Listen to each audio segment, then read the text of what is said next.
Folks, it's the big game, and the hole is trailing. There isn't much time, but the coach has an ace up his sleeve. It's Farrell, tall, slim. He's been trained for one job, catching passes. And now Farrell's in the game. This is the play he's been waiting for. He's going down the field. He's out in the clear. Here comes the pass. It's perfect. It's going to be a touchdown. Oh, he dropped it. He dropped it. It was right in his hands, and he muffed it. Poor Farrell. He'll get other chances, of course, in the next game. As for this game, well, you have to make every chance count if you want to win. We're talking about selling, not football. But when you've qualified a prospect as a potential buyer, when you've made a careful pre-approach to suit your presentation to his needs and desires, and when you've made a favorable impression, double-check your pre-approach data and then change that favorable impression to a positive interest in your proposition, then, like Farrell, you're in the clear with a perfect pass on its way, and it's up to you whether you make the play or muff it. You've started on the path to a successful sale with the development of an efficient system of prospecting. Your system may depend on any combination of methods, such as personal observation, keeping your eyes and ears open for any hints of potential prospects, or the endless chain method, turning every sale into the opportunity for a new sale by asking a satisfied customer who else might be interested in your product or service, or a center of influence method, carefully developing the confidence and cooperation of acquaintances who are in a position to refer you to many logical prospects. The effectiveness of the system you use can be measured by the kind of prospect file it gives you and how much time you have left to devote to your selling efforts. When you've qualified a prospect, you are moving down that path to your pre-approach, picking up every fact about his personality, needs, and desires, and you're planning for an approach and presentation to fit those facts. In making your pre-approach, you will have to use every source at your disposal: fellow salesmen, regular customers, newspapers, home office resources, personal investigation, and a lot of hard thinking and planning. Remember, you must measure your pre-approach efforts against the prize you want to win. Your approach is the first actual contact with the customer. You have to get past that point before you are ready to sell.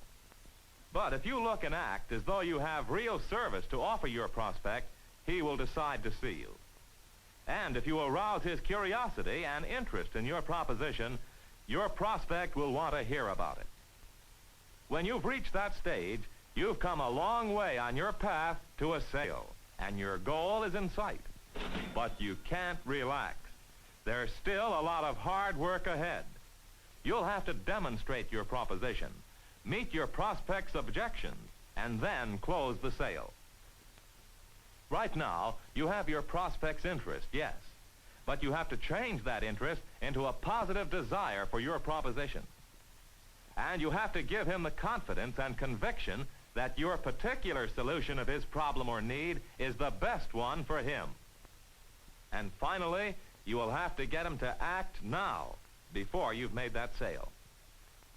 Here's Bill Bates, an oil burner salesman. You may remember in our film on prospecting that Bill turned a dull train trip to his home office into an opportunity for a sale by keeping his eyes and ears open. When he noticed a man who had missed the train, he thought very little about it. But when this tardy commuter's card-playing friends began to grumble about George missing the train again on account of his old-fashioned coal furnace, that hit home. Let's let Bill tell the story. Well, I offered myself as a fourth for their game and soon found out that their missing pal's name was George Kimball, that he had a wife and 2 children and owned his own home right in our town up on Birch Road. It seems he missed the train frequently, and the story was always the same: down in the basement shoveling coal when he should have been on his way to the train. Well, after I'd pumped his card-playing friends for all the information I could get, I went to work on the sources I could find in our town. I called up the real estate agent who had sold them their home 5 years before. Wait a moment, Bill. How did you know which agent to call? That's simple. I make it my business to know most of the agents in town, and a couple of telephone calls did it. The agent told me that the house was large and well built, but about 25 years old. It had a large cellar with a coal furnace and large coal bin in the cellar with an outside chute. Kimball had been hesitant at the time, but Mrs. Kimball had liked the neighborhood and the roominess of the house. Well, I had all the facts, and that afternoon I called on Mrs. Kimball. She was very pleasant and pleased with my compliments about their home. She thought automatic oil heat would be nice, but with all the other things they needed, it would have to wait. I asked to see the furnace, and she led me to the basement. After a little discussion and a little guiding on my part, she admitted that there were disadvantages with it. Coal dust, removing ashes, and once in a while she had to act as fireman when the temperature got down on cold afternoons. I managed to meet the kids, too. Billy was quite a boy, all fired up with his latest fancy, an electric train. Before I left, Mrs. Kimball had agreed that I could return at 8:30 that evening to see her husband. Though she repeated that she didn't feel they could or should spend any money right now. I didn't have much time, but I prepared a rough plan view of the house and grounds as I had seen them. And then another of the same plan as it could be, with an estimate of the total cost. I figured that these, along with my regular demonstration material, were all I would need. That night, I arrived at the Kimballs promptly at 8:30. He was cordial enough, but obviously a little tense and defensive. Said right away that he and his wife had discussed my visit and had definitely made up their minds that they were not prepared to do anything now. Too many obligations. Besides, though their coal furnace might not be the latest thing, they were well satisfied with it. Mr. Kimball, I said, I certainly agree that this is a decision for you and Mrs. Kimball to make on your own.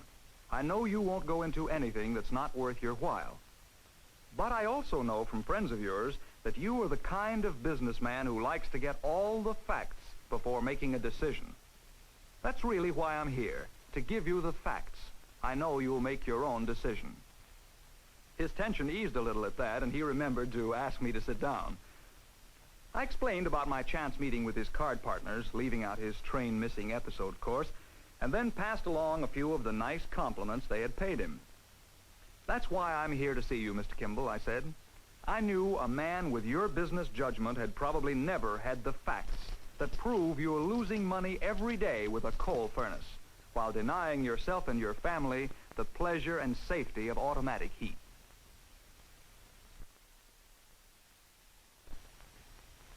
He looked a little skeptical, but he was interested. I knew I had made a strong claim, but I was prepared to prove it. I pulled out my rough sketch and handed him a pencil. Suppose you check me, I said. Now, this is your present cellar plan. Furnace, coal bin, coal chute. That's about a 10-ton bin, isn't it, Mr. Kimball? It covers quite an area there. Here's your cellar door and your ash cans outside. Now, here is your basement room again with your entire heating plant intact, but no coal bin or chute, no ash cans outside. There won't be any coal dust, soot, or ashes to track up into the house. Where the coal bin was, I've made a little layout for Billy's train so that he doesn't have to put his tracks together every time he wants to play with it. Of course, there's a lot more I could have indicated, such as a workbench and storage cabinets, because you see, your cellar has become another room in your home instead of a large coal bin. There are a lot of things I can't picture here, of course. The ease of simply setting a dial instead of shoveling coal, shaking grates, carrying out ashes, washing dirt from your hands, face, clothes, and trying to keep the house free of the soot, dirt, and ash dust that seeps through it. Neither could I picture the comfort and healthful safety of constant, even heat that eliminates those shivering mornings as well as the dangers of overheating one moment and chills the next. With automatic heat, Mr. Kimball, you need never worry about your children playing on the floor. Mr. Kimball agreed that it looked fine, but he said it looks expensive too, and we're just not ready for it. Maybe later when things clear up a little. I got out a pad and said, let's jot down a few facts. How much coal did you burn last year? About 15 tons? We figured the cost of coal against savings in oil fuel through the efficiency of evenly regulated heat.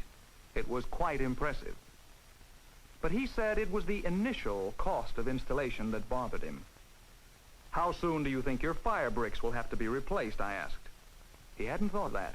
I explained that my check indicated he would have to do the job soon, that if he installed a conversion burner, the fire brick would be replaced at the same time at no extra cost.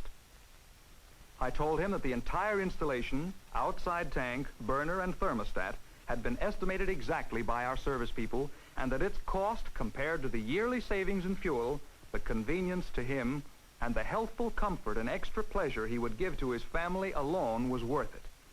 I turned to Mrs. Kimball and said, I know you will appreciate the savings in cleaning and the actual worth of longer life for your rugs, curtains, wallpaper, and interior finish. I asked Kimball if when he had bought the house he hadn't hesitated on the coal furnace. He admitted that, but he'd gotten used to it and didn't mind it. Then I turned to Mrs. Kimball again and said, but you wouldn't keep butter in a well these days, would you? And you don't light the oil lamps or trot out the horse and buggy today. That seemed to ring the bell for both of them. Mr. Kimball, I said, your home is worth more and is more saleable with modern automatic heating.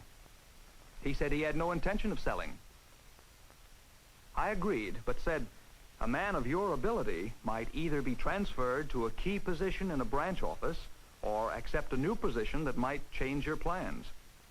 This is an investment that is as sound in principle as owning your own home. Mr. Kimball, it pays you, not only in fuel savings, but in extra safety, comfort, and convenience. And your investment is always there. What about electric power failure, he asked. We'd be without any heat. We live in a modern age, don't we? I laughed. Our whole civilization, food, transportation, everything, is geared to the public services we've developed. That's why they're so reliable. Can you remember a power failure that was more than a matter of minutes? While he was still thinking this over, I described the complete service we offered. Automatic fuel delivery, so that there was never any need to think about heating problems. Go away for a weekend, and find your home the right temperature on return. What about breakdowns, he asked. I laughed. Mr. Kimball, I've been talking automatic oil heat, but I haven't gotten down to showing you just how foolproof our burner is. Using my sales portfolio, I gave him our super burner story. Quiet operation, efficient burning of modern fuel oils, safe and sure operation. Before I was through, I had convinced him that I was not just trying to sell oil burners, but the oil burner. He was ready to buy, I felt, but when I tried to get the order, he said he and his wife would talk it over.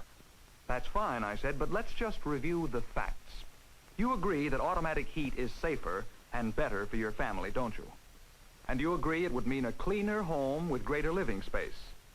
And it would save you the trouble of getting up early, shoveling coal, hauling ashes, and rushing for your train. And finally, automatic oil heat will not only save on your fuel bills year after year, but is one of the soundest investments you can make in your home. Then let's get that oil burner in now, so that you can have complete comfort all this winter. He was wavering, but still he felt he should talk it over. And I felt that I could make the sale now with a little extra effort. Mr. Kimball, I said, I've given you all the facts you need for your decision except this one. Now is the time to install that burner before the really cold weather sets in and the ground freezes. Your grass sod is just right now for a perfect job of lifting it back to install the oil storage tank. I let that sink in for a moment, and then I added, I noticed that your winter's supply of coal has not been delivered yet, and with your new oil burner, it won't be necessary. He looked at his wife then, and I started writing on my order pad. You'd want the 500-gallon tank, wouldn't you? I said. It's just right for your home and allows you to enjoy the lowest fuel rates. I held out the order. Mr. Kimball, your approval of this contract will bind us for immediate installation and ensure your comfort for the winter. Well, the Kimball family is enjoying their new oil burner right now, and I'm making sure they get the service I promised. Automatic delivery and frequent checks for proper burner adjustment. Well, thank you, Bill Bates. Well, fellas, that's just one sale and one prospect, but the principles are there. Bill Bates made his demonstration effective because it was clear. He made his demonstration complete by first emphasizing the disadvantages of Kimball's present heating system, and then pointing out every possible advantage of automatic oil heat. He gained his prospect's confidence by his manner and by a thorough and convincing demonstration of his burner.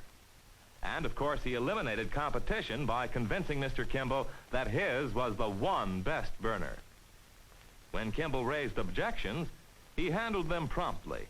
And when he met a valid objection, as in the case of the power failure, he successfully reduced it to its relatively small importance and followed immediately with other selling points.